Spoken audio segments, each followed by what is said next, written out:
بسم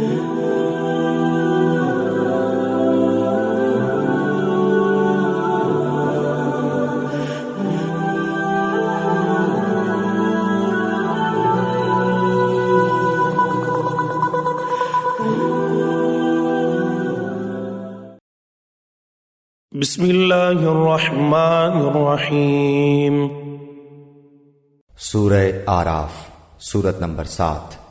شروع کرتا ہوں اللہ کے نام سے جو بڑا مہربان نہایت رحم والا ہے۔ قاسمہما انی لکما لمن الناصحین، اور ان دونوں کے روبرو قسم کھا لی کہ یقین جانیے میں تم دونوں کا خیر خواہ ہوں۔ فدلاہما بغرور فلما ذاقا الشجرة بدت لهما سوآتهما وطفقا يخصفان عليهما من ورق الجنة وناداهما ربهما ألم أنهكما عن تلكما الشجرة وأقل لكما إن الشيطان لكما عدو مبين۔ سو ان دونوں کو فریب سے نیچے لے آیا، پس ان دونوں نے جب درخت کو چکھا دونوں کی شرمگاہیں ایک دوسرے کے روبرو بے پردہ ہو گئیں، اور دونوں اپنے اوپر جنت کے پتے جوڑ جوڑ کر رکھنے لگے، اور ان کے رب نے ان کو پکارا، کیا میں تم دونوں کو اس درخت سے منع نہ کر چکا تھا اور یہ نہ کہہ چکا کہ شیطان تمہارا صریح دشمن ہے؟ نیچے اتارنے کا یہ مطلب بھی ہو سکتا ہے کہ وہ اطاعت کے جس بلند مقام پر تھے اس سے نیچے اتار لیا، اور یہ مطلب بھی کہ جنت سے دنیا میں اتار لیا۔ اس سے معلوم ہوا کہ عریانی سے حفاظت انسان کی فطرت میں داخل ہے، اس لیے جو ہی دونوں کا لباس اترا انہوں نے ہر ممکن طریقے سے اپنا ستر چھپانے کی کوشش کی۔ قالا ربنا ظلمنا انفسنا وان لم تغفر لنا وترحمنا لنكونن من الخاسرین۔ دونوں نے کہا، اے ہمارے رب، ہم نے اپنا بڑا نقصان کیا، اور اگر تو ہماری مغفرت نہ کرے گا اور ہم پر رحم نہ کرے گا تو واقعی ہم نقصان پانے والوں میں سے ہو جائیں گے۔ یہ استغفار کے وہی الفاظ ہیں جن کے بارے میں سورہ بقرہ میں فرمایا گیا ہے کہ اللہ تعالیٰ نے ہی یہ الفاظ سکھائے تھے، کیونکہ اس وقت تک انہیں توبہ کا طریقہ بھی معلوم نہیں تھا۔ اس سے یہ بھی معلوم ہوتا ہے کہ توبہ کرنے کے لیے یہ الفاظ نہایت مناسب ہیں اور ان کے ذریعے توبہ قبول ہونے کی زیادہ امید ہے، کیونکہ یہ خود اللہ تعالیٰ ہی کے سکھائے ہوئے ہیں۔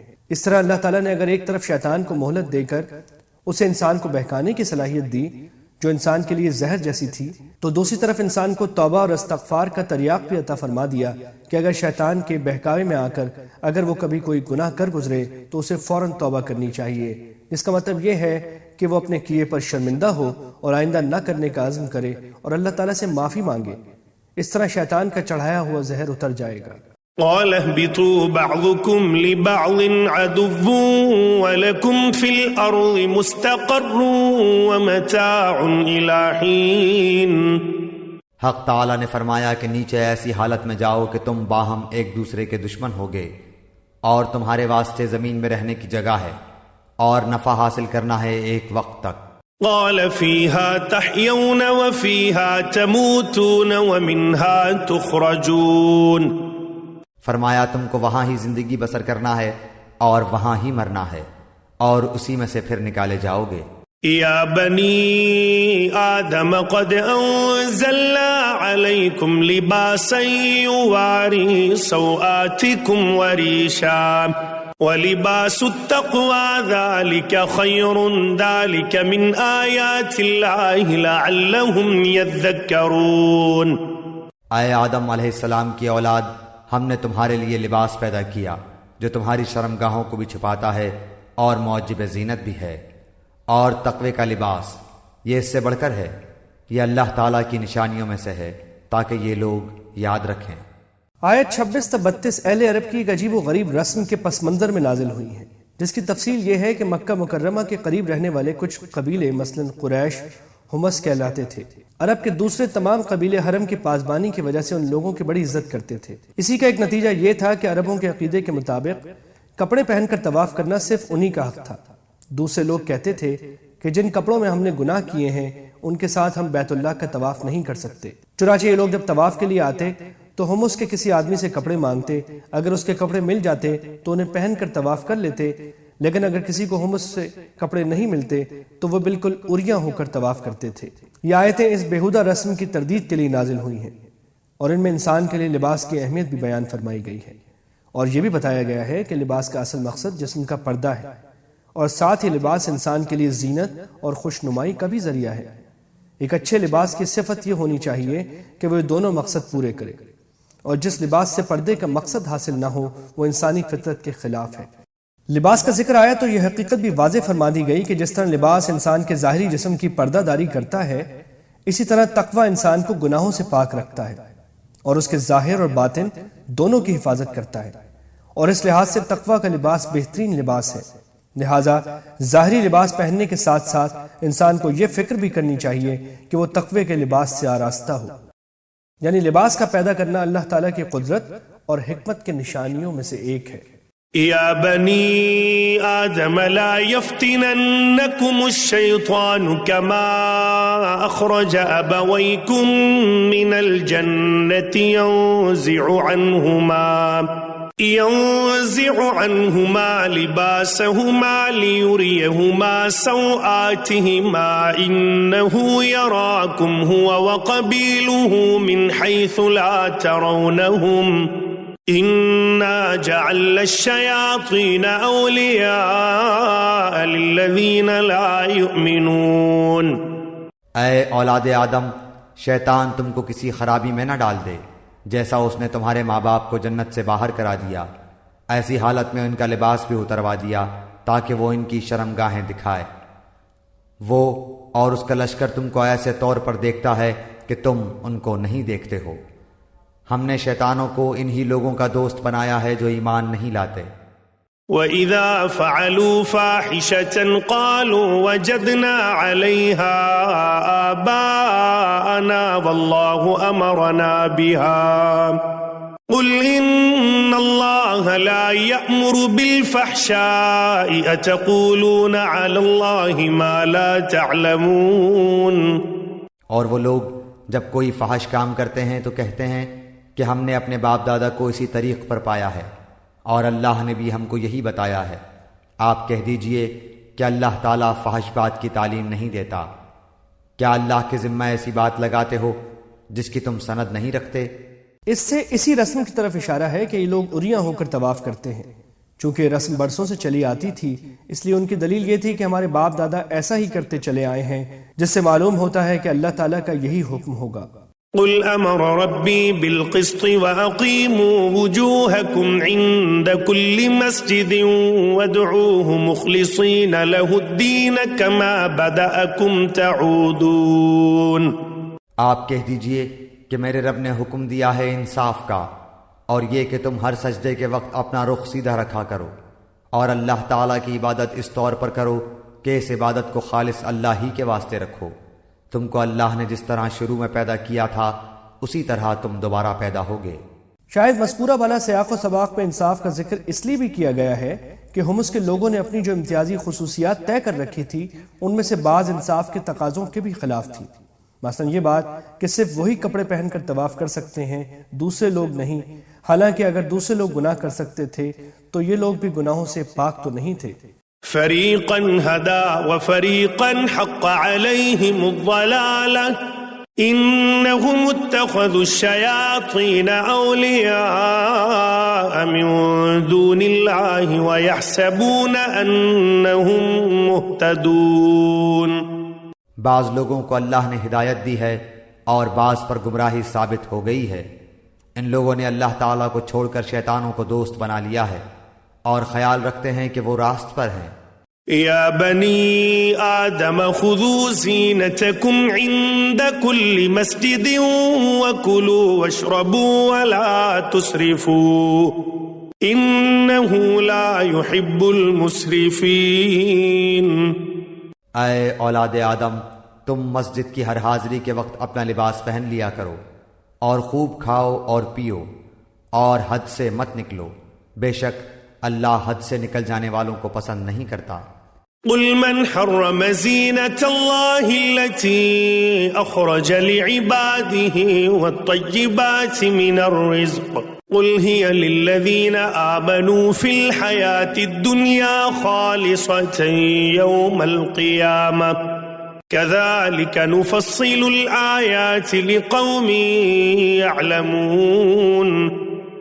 آپ فرمائیے کہ اللہ تعالیٰ کے پیدا کیے ہوئے اسباب زینت کو جن کو اس نے اپنے بندوں کے واسطے بنایا ہے اور کھانے پینے کی حلال چیزوں کو کس شخص نے حرام کیا ہے، آپ کہہ دیجئے کہ یہ اشیاء اس طور پر کہ قیامت کے روز خالص ہوں گی اہل ایمان کے لیے، دنیاوی زندگی میں مومنوں کے لیے بھی ہیں۔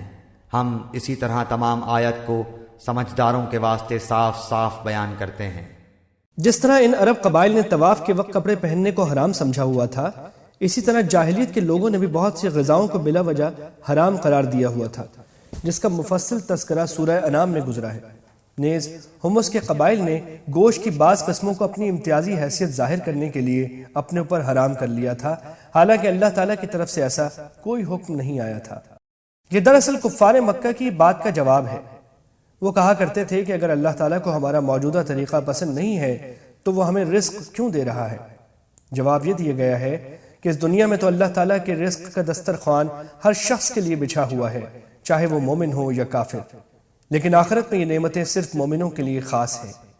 اس لیے یہ سمجھنا غلط ہے کہ اگر دنیا میں کسی کو خوشحالی میسر ہے تو یہ اللہ تعالیٰ کی رضامندی کی دلیل ہے، اور اسے آخرت میں بھی خوشحالی ضرور میسر آئے گی۔ قل انما حرم ربي الفواحش ما ظهر منها وما بطن والاثم والبغي بغير الحق وان تشركوا بالله ما لم ينزل به سلطانا وان تقولوا على الله ما لا تعلمون۔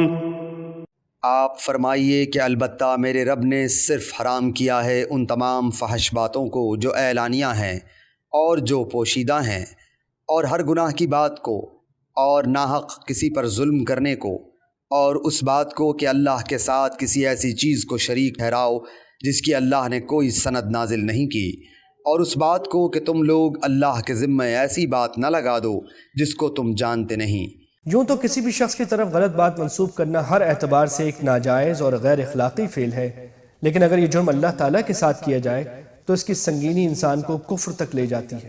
اس لیے اللہ تعالیٰ کی طرف کوئی بات منسوب کرتے وقت انتہائی احتیاط کی ضرورت ہے، اور جب تک انسان کو یقینی علم حاصل نہ ہو ایسی نسبت کا اقدام ہرگز نہیں کرنا چاہیے۔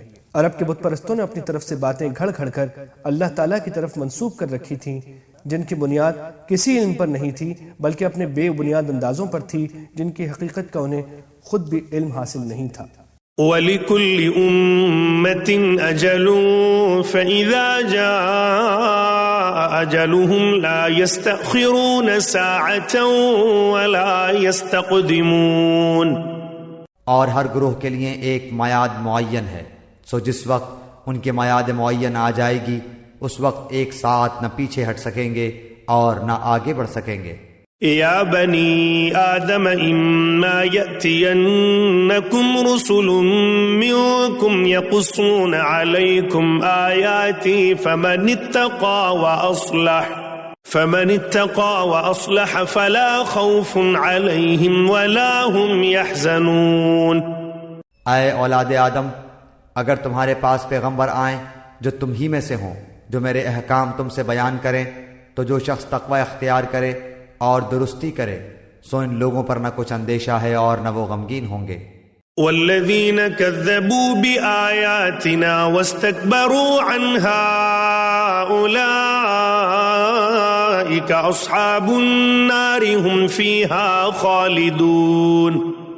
اور جو لوگ ہمارے ان احکام کو جھٹلائیں اور ان سے تکبر کریں وہ لوگ دوزخ والے ہوں گے اور اس میں ہمیشہ ہمیشہ رہیں گے۔ فمن أظلم ممن افترى على الله كذبا أو كذب بآياته أولئك ينالهم نصيبهم من الكتاب حتى إذا جاءتهم رسلنا يتوفونهم قالوا أين ما كنتم تدعون من دون الله قالوا ضلوا عنا وشهدوا على أنفسهم أنهم كانوا كافرين.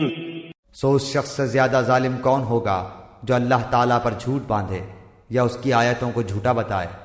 ان لوگوں کے نصیب کا جو کچھ کتاب سے ہے وہ ان کو مل جائے گا، یہاں تک کہ جب ان کے پاس ہمارے بھیجے ہوئے فرشتے ان کی جان قبض کرنے آئیں گے تو کہیں گے کہ وہ کہاں گئے جن کی تم اللہ کو چھوڑ کر عبادت کرتے تھے. وہ کہیں گے کہ ہم سے سب غائب ہو گئے اور اپنے کافر ہونے کا اقرار کریں گے. یہاں یہ واضح کر دیا گیا کہ دنیا میں رزق دینے کے لیے رزق دینے کے لیے اللہ تعالیٰ نے مومن اور کافر میں تفریق نہیں فرمائی ہے، بلکہ ہر ایک کے لیے رزق کا ایک حصہ مقرر فرما دیا ہے جو اسے ہر حال میں پہنچتا رہے گا، چاہے وہ کتنا بڑا کافر ہی کیوں نہ ہو. لہٰذا اگر کسی کو دنیا میں رزق کی فراوانی حاصل ہے تو اسے یہ نہ سمجھ بیٹھنا چاہیے کہ اس کا طریقہ اللہ تعالیٰ کو پسند ہے، جیسا کہ یہ کفار مکہ سمجھ رہے ہیں. ان کو اصل حقیقت کا پتہ اس وقت چلے گا جب موت کا منظر ان کے سامنے آ جائے گا. قال ادخلوا في قد خلت من قبلكم من الجن والإنس في النار كلما دخلت لعنت أختها حتى إذا اداركوا فيها جميعا قالت أخراهم لأولاهم ربنا هؤلاء أضلونا فآتهم عذابا ضعفا من النار قال لكل ضعف ولكن لا تعلمون. اللہ تعالیٰ فرمائے گا کہ جو فرقے تم سے پہلے گزر چکے ہیں جنات میں سے بھی اور آدمیوں میں سے بھی، ان کے ساتھ تم بھی دوزخ میں جاؤ. جس وقت بھی کوئی جماعت داخل ہوگی اپنی دوسری جماعت کو لعنت کرے گی، یہاں تک کہ جب اس میں سب جمع ہو جائیں گے تو پچھلے لوگ پہلے لوگوں کی نسبت کہیں گے کہ ہمارے پروردگار ہم کو ان لوگوں نے گمراہ کیا تھا، سو ان کو دوزخ کا عذاب دگنا دے. اللہ تعالیٰ فرمائے گا کہ سبھی کا دگنا ہے لیکن تم کو خبر نہیں. یعنی جو لوگ سرداروں کے ماتحت تھے وہ اپنے ان سرداروں پر لعنت بھیجیں گے جنہوں نے انہیں گمراہ کیا تھا، اور سردار اپنے ماتحتوں پر لعنت بھیجیں گے کہ انہوں نے ان کی حد سے زیادہ تعظیم کر کے انہیں گمراہی میں اور پختہ کر دیا. مطلب یہ ہے کہ ہر ایک کا عذاب پہلے سے زیادہ ہوتا جائے گا. لہٰذا اگر سرداروں کو اس وقت دگنا عذاب دیا جائے گا تو اس کا مطلب یہ نہیں کہ خود تم اتنے شدید عذاب سے محفوظ رہو گے، بلکہ ایک وقت آئے گا کہ خود تمہارا عذاب بھی بڑھ کر ان کے موجودہ عذاب کے برابر ہو جائے گا، چاہے ان کا عذاب اس وقت اور بڑھ جائے. وقالت أولاهم لأخراهم فما كان لكم علينا من فضل فذوقوا العذاب بما كنتم تكسبون. اور پہلے لوگ پچھلے لوگوں سے کہیں گے کہ پھر تم کو ہم پر کوئی فوقیت نہیں، سو تم بھی اپنی کمائی کے بدلے میں عذاب کا مزہ چکھو. ان الذين كذبوا بآياتنا واستكبروا عنها لا تفتح لهم ابواب السماء ولا يدخلون الجنة حتى يلج الجمل في سم الخياط وكذلك نجزي المجرمين. جن لوگوں نے ہماری آیتوں کو جھٹلایا اور ان سے تکبر کیا، ان کے لیے آسمان کے دروازے نہ کھولے جائیں گے اور وہ لوگ کبھی جنت میں نہ جائیں گے جب تک کہ اونٹ سوئی کے ناکے کے اندر سے نہ چلا جائے، اور ہم مجرم لوگوں کو ایسی ہی سزا دیتے ہیں. یہ عربی زبان کا ایک محاورہ ہے اور مطلب یہ ہے کہ جس طرح ایک اونٹ سوئی کے ناکے میں کبھی داخل نہیں ہو سکتا، اسی طرح یہ لوگ کبھی جنت میں داخل نہیں ہو سکیں گے. قلب بالحق تعلق وبغير تعلق يبكي يسأل حالكه فأتاه الوحي فأشرك اقرأ اقرأ يا محمد السلام عليك يا رسول الله السلام عليك يا حبيبي يا نبي